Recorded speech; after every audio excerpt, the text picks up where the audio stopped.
Hi there, Sherry Schreiber of GettingBetter.com. And this video was inspired by a young woman I met this morning. She was just darling. I really liked her.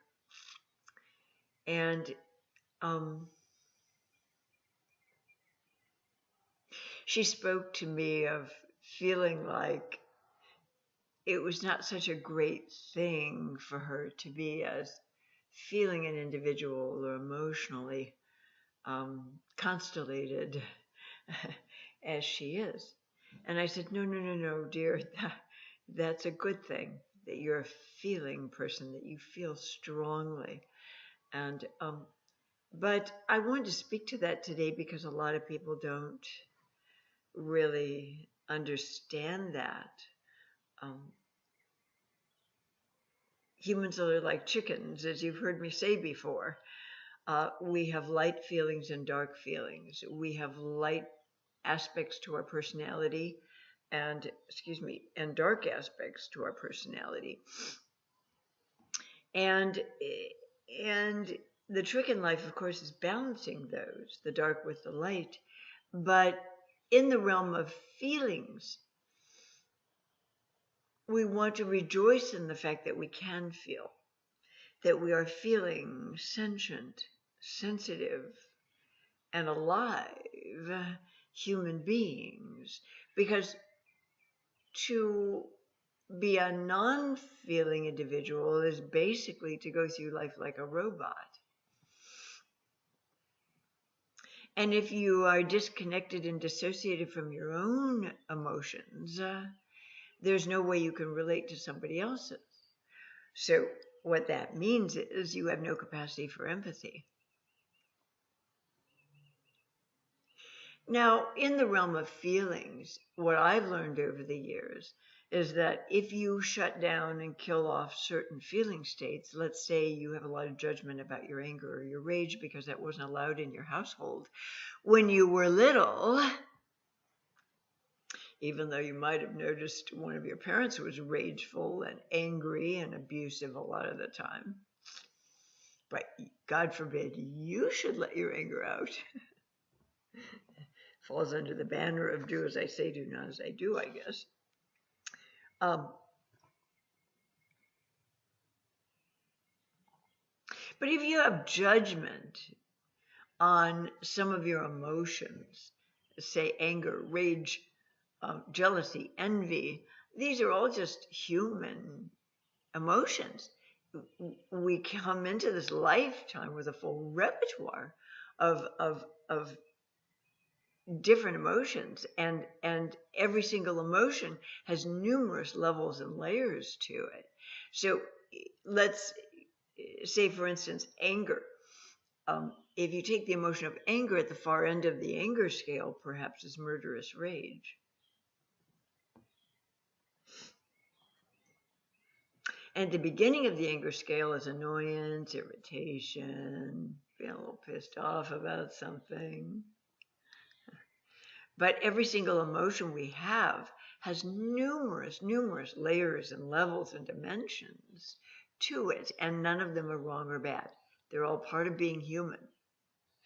So if you deny certain emotions, you kill them off as a child because you are taught that those particular emotions are bad or wrong. Well, you will forever, then the rest of your life, judge those emotions as bad and wrong when they start to emerge within you. And you'll try to sidestep them. You'll try to eat them away, drink them away, fuck them away, whatever. And what starts to happen then is there are zones inside of you where feelings are supposed to live, your core self, that zone inside your center where feelings are supposed to live and be vibrant and be accessible. That zone starts to close off and die. I think of it as you've got this hole in your soul where feelings are supposed to be. But if certain feelings make you feel bad, they're difficult to hold, to handle, to experience. You're going to want to kill them off. You're going to want to avoid them and avert them. whenever you're in a situation where they start to manifest. And once you start killing off those less pleasant emotions for yourself, you're actually flatlining all emotions across the board. Because that's kind of the way feelings work. You can't decide not to feel certain feelings, like anger, jealousy, rage, sadness, grief, depression, and expect all other feelings to remain alive and vibrant. It's not the way feelings work. So kill off some feelings, you kill off all feelings. They lose their vibrancy, they lose their punch, they lose their life.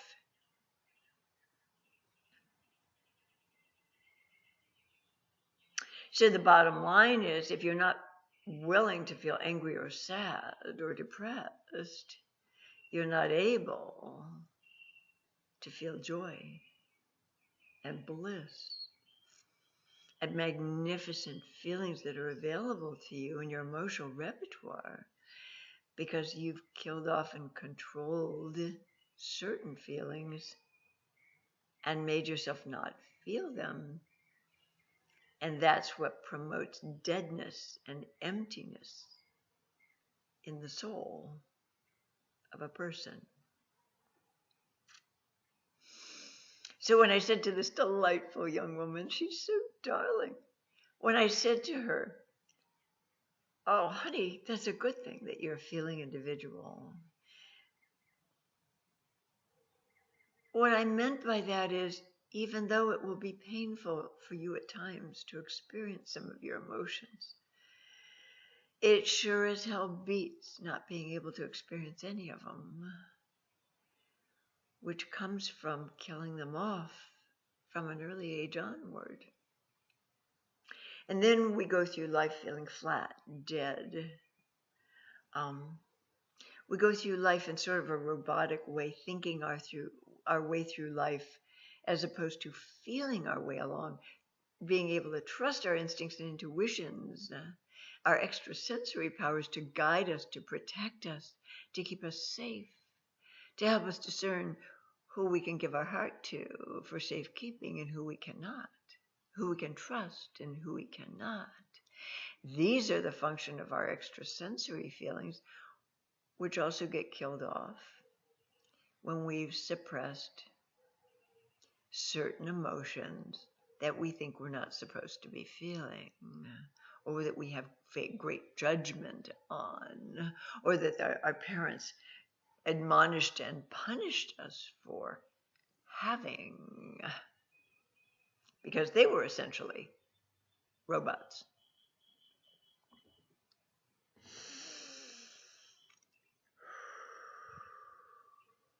On my Twitter feed recently, I posted that if you were raised by robots, you become a robot.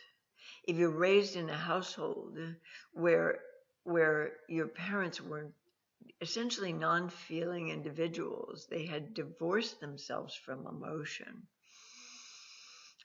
I'm sure with the initial intent on divorcing themselves from difficult emotions, painful emotions, but of course became non-feeling people, essentially robotic entities. You would have learned from them how not to feel, how to put feelings away, how to kill off your emotions that are so vital, they're so important, they're so much a passionate part of who we are as human beings. We can't be human without our emotions. They make up a tremendous part of who we are.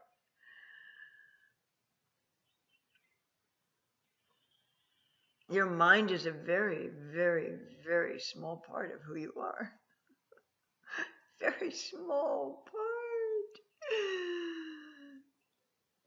If you took your brain out of your skull and stuck it on a scale and measured it against the full weight of your body with all of its sensations and feelings and emotions and senses, well, your mind would be a very, very small part of that equation. It's necessary. It controls organ functions and things like that. It allows you to think. But unfortunately, many, many people go through life um,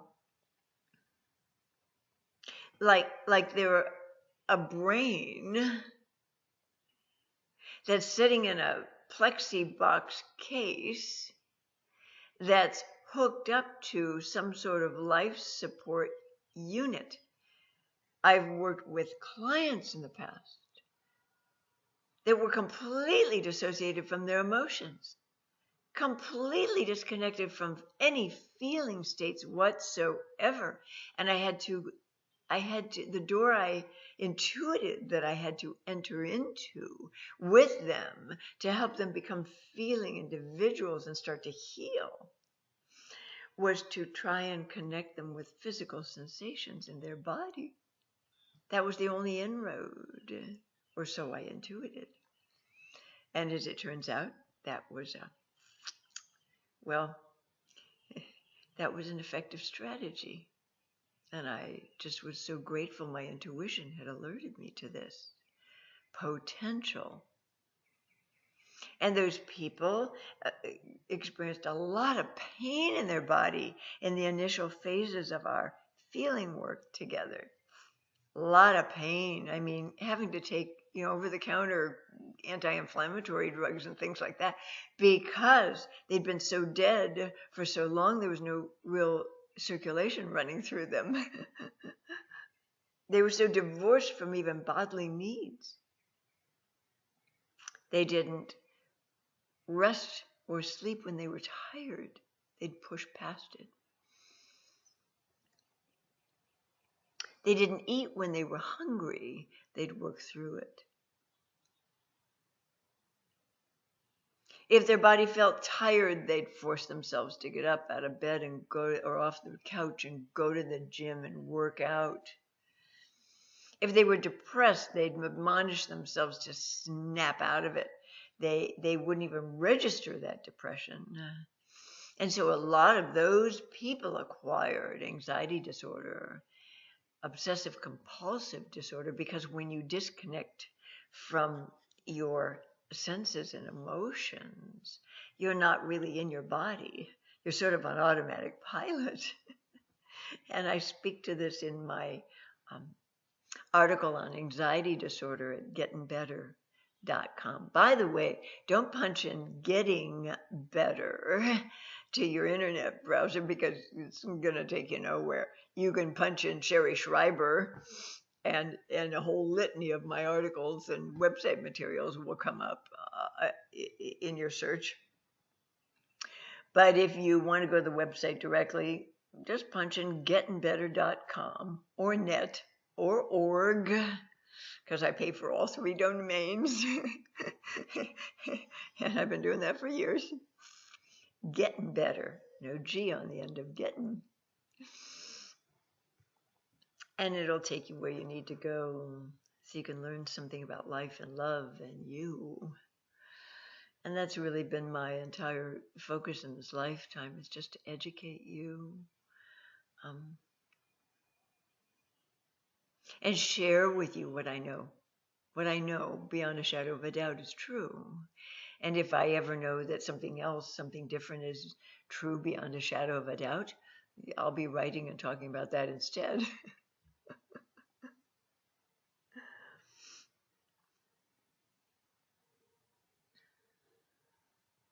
So it's so much better to be a human than a robot, even though you're going to deal with some painful times. You're going to deal with some difficult, painful emotions at times. But it's so much better than having no emotions at all. And it also, in this realm of being a human being, not a human doing, it enables you to access real, wonderful, light feelings of joy and bliss as well. So it's sort of like, if you're willing to take the dark, you'll be able to access the light. And you can't really fully access the light unless you're willing to accommodate the dark too. As we go through life, people think that happiness and contentment are about being ecstatic and joyful and exhilarated all the time, because those are the only experiences perhaps they've encountered as they've gone through their lifetime that were very, very sporadic, very ephemeral. And that's not happiness at all. Happiness has nothing to do with that ideation.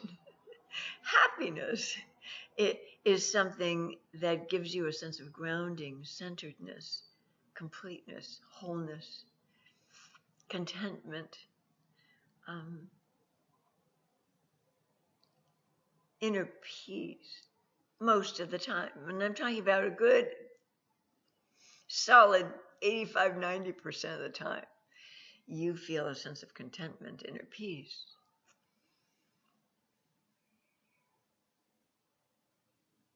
And that's what happiness is. It's not to say you're not going to have a shit day here and there. Shit happens. Life's like that. Sometimes life throws us curveballs. It's not going to be all rosy and lovely and marvelous all the time. Life isn't designed to be like that. But if you can get a good 85, 90% of the time, and then find a way to accept and navigate those dark days, you're doing just fine. You really are. But think of it this way. If you could not feel depressed, if let's say you killed off depression for yourself or anger for yourself, well, let's focus on depression for this example. You killed off depression as a child. You started making yourself wrong for feeling it because nobody in your household accommodated it in you, accepted it in you, comforted, nurtured you, held you when they noticed that you were feeling sad or looking lost or bewildered. So you grew up thinking that was a bad emotion, a wrong emotion. So let's say you've managed to kill off depression in you, sadness. What happens when you lose a beloved pet? What happens if tragically a best friend dies? Somebody you feel real attachment for. What happens then? You've killed off your depression. You've killed off sadness. You've killed off all manner of dark feelings. What is left for you to feel in the absence of that beloved pet or that really close friendship? What do you feel? So I guess the point I'm trying to make is we have to have access to those emotions. They are timely and appropriate and absolutely necessary and essential during episodes of our life where we might experience loss or disappointment. But what are you going to feel if your beloved pet of 13 years or 7 years or 20 years dies? Your best friend expires. What are you going to feel if you've killed off all those darker emotions? They're there to serve you and allow you to feel in the event of a tragic loss that you might experience. You can't feel grief over the passing of somebody you've loved.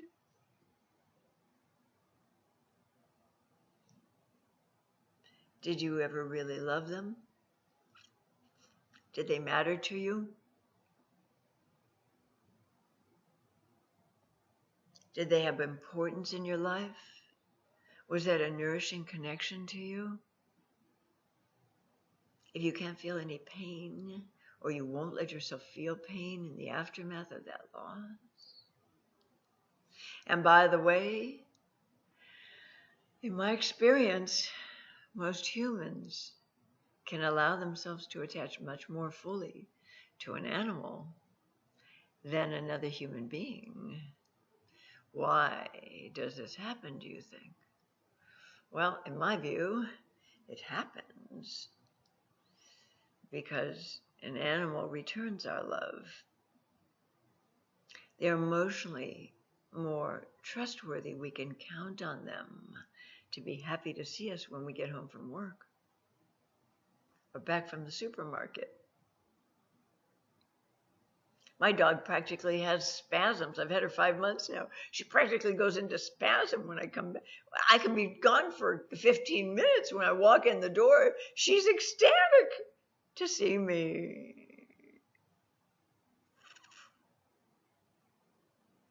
Animals don't let us down. Pets don't let us down. They love us unconditionally. They can a lot of times handle a lot of neglect from us, and still they love us unconditionally. We are the center of their world. They're just a spoke of our wheel, but we are the hub of theirs. So remember that. If you own an animal, actually, I've decided my animals own me. I am their servant. I feed them. I walk them, I brush them, I do all these things for them, I buy them food. They own me. And it's okay with me because they bring me a lot of joy. And you damn well better believe that if and when the day comes where one of them expires, I'm going to be depressed for a while. I'm going to be very, very sad. I'm going to be grieving and mourning that loss, because that is what it means to be a human and not a robot.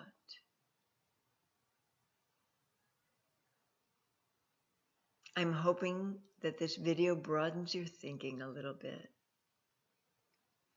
about the nature of feelings and how essential they are to us, because they help us remember that we are live organisms. We are sentient, feeling, dark and light, whole individuals. And if we can come to a place of grace with accepting the dark days with the light ones, wow, we're so much more far ahead.